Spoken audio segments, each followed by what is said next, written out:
Week 1. Every week, I'm going to make a video as if I was running for Congress or Senate or a different public office. That's what I'm going to do. This week, it's minimum wage. This is going to be my platform. Minimum wage should be about $24 to $25 an hour. Minimum wage has been $7.25 since 2009. For tipped workers, $2.13. Waitresses that work for tips, that bust their ass and work 40, 50, 60 hours a week, make $2.13 an hour. And if they don't make enough tips, their company has to pay them the difference so they can get minimum wage. The greatest country in the world with so much wealth, with a $4 trillion operating budget, have people making $2.13 an hour and $7.25 an hour. The average family, in order to afford a house, needs to make about $118,500 a year. That's 52% more than the median housing. Just think about that. 52% more than people make. This is why people get stuck in rent. This is why rich people get richer. You heard Kevin O'Leary complain about the mayor of New York City getting elected. How am I going to get a 6.8354% return on my $50 million investment? Oh no, I'm sorry, Kevin O'Leary. I don't give a damn about your $50 million investment. What I care about, that people can afford housing because greedy people like you stick it to the everyday people. Because they don't care about us. They want more money. 3 people own as much wealth as half this country. About 2/3 of the country live paycheck to paycheck. As we saw during the government shutdown, 42 million Americans need our tax dollars just to eat. 14 million children live in food insecure homes. We have about 800,000 homeless people. Let's look at Walmart as an example. Their CEO makes 495 times the median employee, about $17 million a year. Just think about that for a second. How stupid that is. A guy that tells people, many of them live in poverty, how to work, where to work, while he's making money going on vacations. While they're giving profit shares to their people that aren't doing a damn thing except for being rich. They have almost 15,000 people that live on SNAP benefits, 10,000 on Medicaid. They're the largest employer with 2.1 million globally, 1.6 million here. So how do you solve it? First, let's talk about median versus average, because there's a difference. An average is when you take a bunch of salaries and you divide them evenly, right? So let's say one person makes $95 and 5 other people make $1, right? So you would take 100 and divide it by, 6? What would the average be? 15-ish? Let's round it up for even up, right? But the average employee, the median, is going to make $1, right? That is the difference between average and median. So when you look at Walmart, if you take the executives, their numbers, their big inflated salaries, it skews the whole average. So the median is the more accurate number. Because when you have people that are so top heavy, it skews the number. Now, we hear from, and I like AOC and Bernie Sanders. Tax the rich, tax the rich. Great. Let's walk it through the whole process. What does that look like? You tax Walmart. Then what? Let's say you put them at a 40% tax rate. Where does the money go? To the government, right? And we all cheer. Yay, they paid their fair share. Cool, great. I am all for it. What's the solution for those people living in poverty at Walmart to get more money?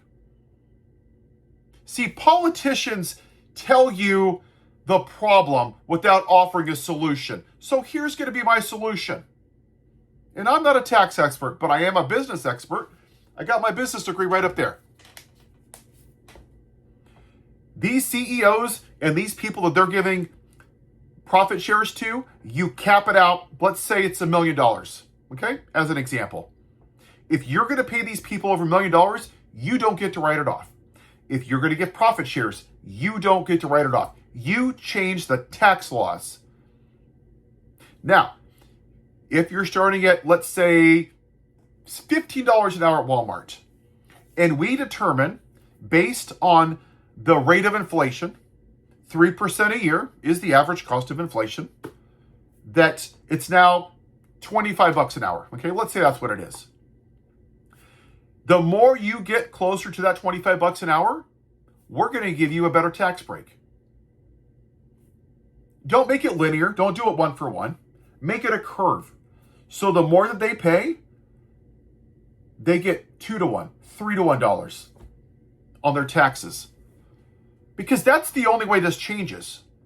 If we don't get the money from those rich snobs at places like a Walmart or McDonald's or whoever else is not paying their people a living wage that work full time, then this will never change.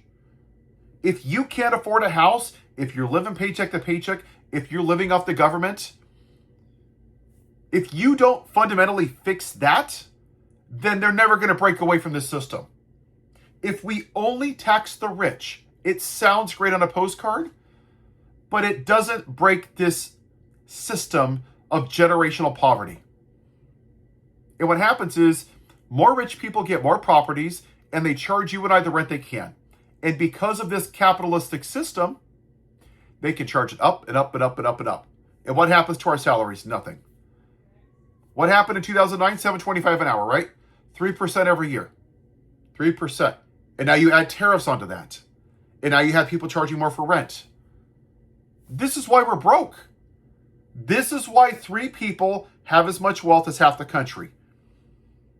Because Ronald Reagan was an idiot. And there's still people in the Republican, whatever the Republican Party used to be, that thinks that if you give rich people tax breaks, then it's just going to rain down.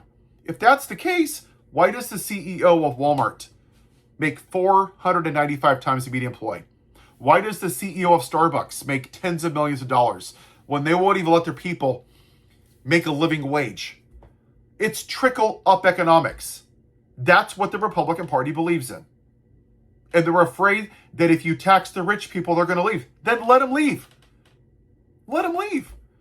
The last president to have a balanced budget was Bill Clinton. And listen, I am not a Bill Clinton fan. That man cheated on his wife. I think he's a disgusting person for doing that. But he had a balanced budget. He taxed the rich people. Yeah. You also have to spend money to make money when it comes to the economy. So a balanced budget is good, but you also need to spend money to make money. You need to invest it. And that's what Joe Biden did in his term. He put money into clean energy. Yeah, it adds to the debt, but it created jobs and people made money.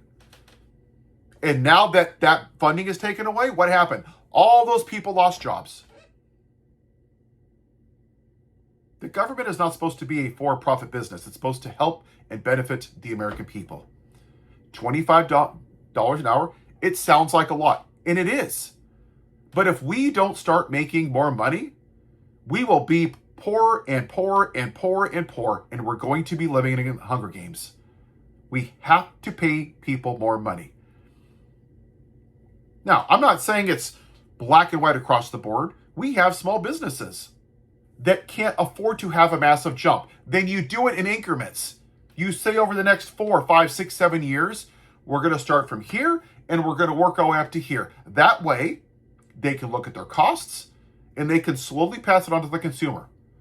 And yeah, you're going to pay a little more. But you know what?